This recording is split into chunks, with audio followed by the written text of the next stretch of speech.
Alright guys, we are going to show you a mod preview today of my grain dryer, and the point of this video is to show off State Controller by ThundR, something I requested and he's been working on it, and he's going to put it out there for everyone. And basically a modder's going to have to build it into a dryer system for you guys, so somebody can't just place it in their folders and dryers will work. It physically has to be built into a placeable, so it'd be something that other modders can use in their drying setups. And just before I get too far ahead, this drying setup won't be released. I've put a lot of time into it and I've used a lot of different assets from other people, and I'm just gonna keep it to myself. So this bin system will not be released, but I'm gonna show you how it works, and hopefully other modders will put the State Controller in their bin setups and give you guys the functionality that I have here. So it all starts out with loading the wet bin. This is my wet bin, and it is a 12,000 bushel wet bin, and it's set up so it can only hold one crop type at a time, and once it gets to that 12,000 bushels, it's full. So you either need to move the grain into one of the other 5 meridian bins or dry it and then move it into the bin. So you have 2 options. So I come over here and I've got my bin lid. You got to open and close it. It's open right now. This bin is from the AGI DLC. I took it, made it bigger, and then put it on some different legs. So it is a 12,000 bushel wet bin. My 5 bins on the other side, they're all 6,000 bushel bins. So basically 2 bins can hold what's in the wet bin. Disregard the 3 on the end. I've just placed 3 other bins on the end. Has nothing to do with the dryer. Sorry for the confusion. The shack here, I built myself, but it's got a bunch of Smebby's assets. So this is Smebby's counters and some electrical and his panel. So I will not take credit for that. Smebby modeled this panel. I just pulled it out and used it in my own building. We come over here, I've kind of made some makeshift triggers so it looks like you can switch camera angles. Clearly you can tell it's on a different map and my building's a different color, but I tried to make it somewhat realistic.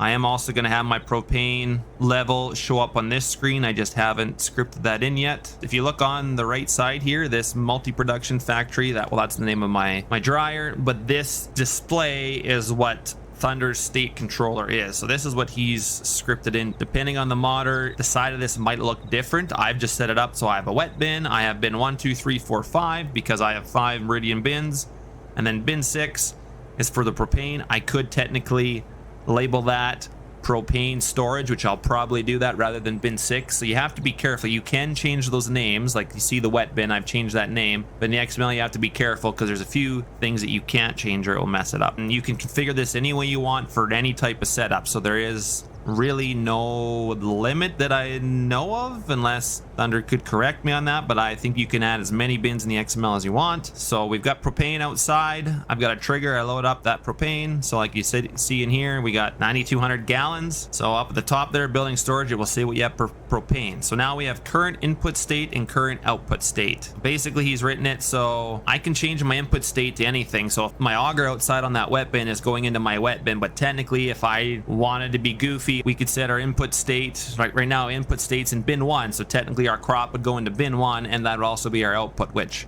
I don't want to do that. So this input can be anything you want. Even though the auger is loading into that wet bin, I can make it anything I want, but for what I have, my wet bin will always be input. And to make it dry, I also have to have my propane set up as input as well. So anytime I select the wet bin, my propane is automatically an input because that's how I have it in the XML. Now, let's say bin 1's our output right now. I want to go, maybe I want to put it in bin 2. So I've got that to bin 2. Also, if you look over in the display here, as I'm selecting my input 2, my green lights are changing on the bin there, and vice versa. Bin 2 is lit up, bin 6 is lit up because that's my propane, which I probably should change that.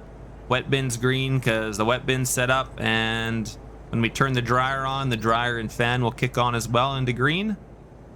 But we will go out here just before we start anything. So I've got this auger set up in bin 2, and I got my other auger set up in bin 4. So I'm going to put grain in 2 and in 4, and I'm going to show you that whatever's in 2 is not in any other bin, and it only can come out of 2. So it's kind of nice. It's not like, oh, you know, this bin can hold, you know, 6,000 bushels of every single crop. It can only hold what crop goes in there first. That's what it holds. And it has a limit, so once it gets full, you can't fit any more. You're gonna have to change the thing, but it will tell us all that. So we're gonna load some canola here first. All right, so as you can see here, wet bin says canola 6,277.2 bushels. So that's how much is in our wet bin. So that's just over half full from what I have it set in for its capacity in the XML. So now we're going to dry the canola. I'm going to show you. So the propane is going to go down.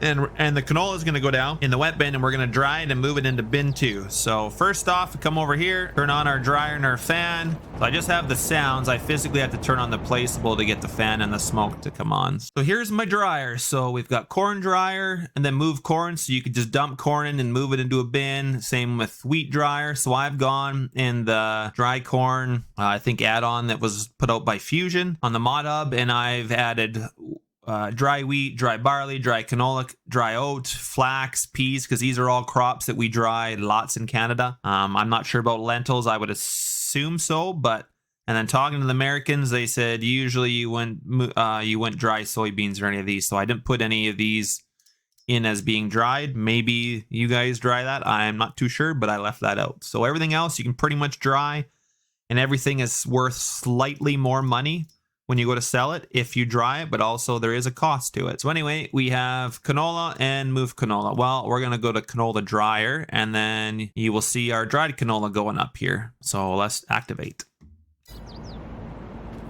There we go. So now my fan turns on and the smoke starts a-rolling. Now we come in here, and there you go.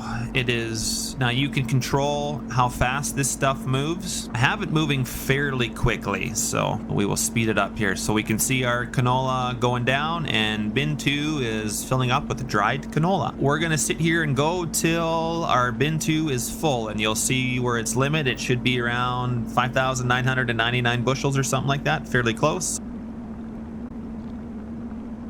So there you see it, canola dryer out of space. Tells you up at the top there, you can see we have 154 bushels left in the wet bin. So bin 2 should be maxed out at 6,000 bushels. So you got to scroll through here to find the dried canola, and there we go. Dried canola, 6,000 bushel. Nothing else is in here. Now, if we go over to this auger, dried lentils, dried barley, dried canola, there's nothing in here. So the dried canola has only gone in bin 2 exactly how we wanted. So I know this maybe doesn't matter for some people, but I quite like it. It's an extra managing feature for playing realistic rather than a bin setup that can hold, hypothetically, 1,000,000 bushels. Well, your dryer in-game will hold 1,000,000 bushels of every single crop. So if you put 12 different crops in there, you got 12 million bushels. Like, it's not realistic at all. That's why I had to get ThundR to do this for me, and I forever am grateful for him. He's such a good guy. He's so knowledgeable, and I enjoy working with him, that's for sure. He teaches me a lot, and I don't know if I teach him anything, but I do appreciate it because he makes my game much more enjoyable. So now that we have that, we're gonna go over here, and I'm gonna try and put lentils in the wet bin with that 100 and some bushels of canola, and I'm gonna show you that it will not take it. So our auger's filled up, so basically we plugged it. No spare capacity for lentils. So the auger will take it, but the wet bin has not. As you can see in here, our wet bin still says canola only, so there is no lentils. So what we're gonna do is, we're still drying. We're going to come over here into our trigger, and we're gonna move our output to bin whatever, 3. There goes our remaining canola. Once that is empty, our lentils should go in the wet bin. All right, wet bin storage is empty. Now maybe I shouldn't have loaded the auger with lentils. Oh, there we go. Just had to get back in the auger, and there the lentils go. We got dried canola in bin 3 and bin 2. Let's say we want to move lentils into bin 4 where other auger is. So we'll set up bin 4, and then we will go into here.